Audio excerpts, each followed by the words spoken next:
Assalamu alaikum everyone. I welcome all of you in my this session. I hope you all are fine. So today we are going to discuss another topic which is anaerobic respiration. In our previous lecture we have already discussed respiration and one of its types, aerobic respiration. Now today we will understand another type which is anaerobic respiration. So let us start. This term anaerobic has a Greek origin, like an means without, air means air, and bias means life. So it's clear this is a type of respiration which occurs in absence of atmospheric oxygen or air. Now taking the definition, it is basically the oxidation of respiratory substrates in absence of atmospheric oxygen, which is known as anaerobic respiration. So, the organisms which carry on anaerobic respiration are termed as anaerobes. Basically, जब हम बात करते हैं, ये involve करता है हमारा partial oxidation of glucose. That means not complete oxidation of glucose. Incomplete breakdown of respiratory substrates in which the end products such as ethanol or lactic acid are formed and carbon dioxide is released. So, breakdown of respiratory substrate, which are mainly carbohydrates, proteins and lipids. The end products such as ethanol or lactic acid are formed.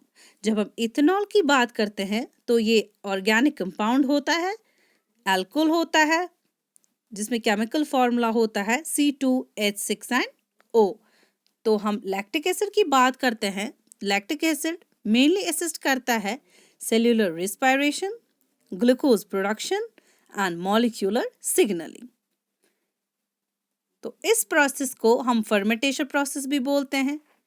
So fermentation process एक ऐसी process होती है जिसमें sugars transform किए जाते हैं नए products में through a series of chemical reactions जो मेनली कैरी कौन करते हैं, माइक्रोब्स.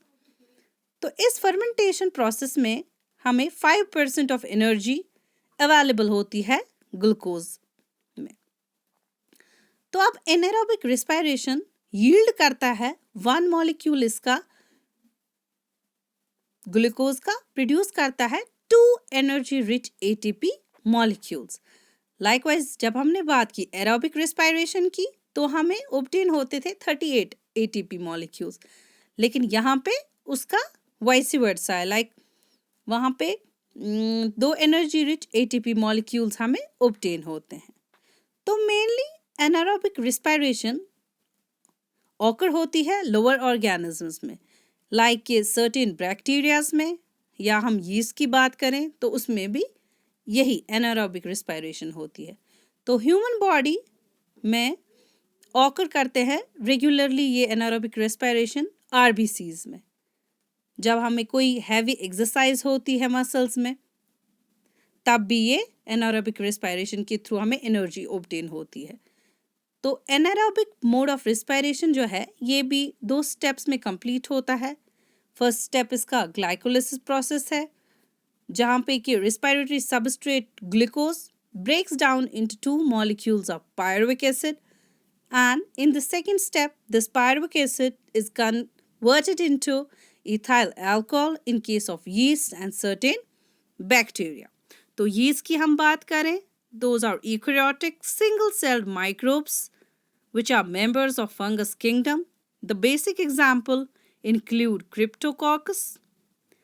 और हम बैक्टीरिया की बात करें तो मेनली एग्जाम्पल इसकी है फ्यूजोबैक्टीरियम या एक्टिनोमाइसिस. तो इस पायरुविक एसिड को चेंज किया जाता है लैक्टिक एसिड में. कहाँ पे? मसल सेल्स में, जहाँ पे ऑक्सीजन की यूटिलाइजेशन बहुत ज़्यादा होती है या अवेलेबिलिटी इसकी क्या होती है, कम जब फोर्स्ड एक्सरसाइज होती है। तो इस प्रोसेस को हम एक सिंपल लैंग्वेज में समझ सकते हैं कि जब कोई फोर्स्ड एक्सरसाइज हम जो कर रहे हैं या कहीं पे रनिंग कर रहे हैं तो ओवरऑल ऑक्सीजन जो है बॉडी का वो लेसन हो जाता है। तो बॉडी को बाकी सब प्रोसेस करने के लिए एनर्जी की ज़रूरत पड़ती है। तो वो एनर्जी इसको कौन प्रोड्यूस करता है? एनारोबिक मोड ऑफ रिस्पायरेशन, ताकि हमारी जो भी बाकी प्रोसेसेस हैं वो एक तो स्टेबल हो जाए और वो तो कंप्लीट हो जाए। तो जब हमने फोर्स्ड एक्सरसाइज की कोई या रनिंग की, उससे क्या हो जाता है? एक ऑक्सीजन डेफिकेसी हो जाती है। ऑक्सीजन डेफिशिएंसी हो गई बॉडी में तो वहाँ पे लैक्टिक एसिड बनना बहुत ज़रूरी होता है मसल्स में। तो उसकी वजह से टायर्डनेस आ जाती है। तो वो टायर्डनेस फर्दर रिजल्ट करती है मस्क्यूलर क्रैम्प्स में। सो ये overall process of anaerobic respiration इस केमिकल रिएक्शन के थ्रू अच्छे से अंडरस्टैंड हो सकता है। लाइकवाइज के यीस्ट में हमें ग्लूकोज था, उसके बाद वो चेंज होके पायरुविक एसिड में आ गया और फाइनली इथेनॉल आ गया और एनर्जी के 2 एटीपी मॉलिक्यूल्स।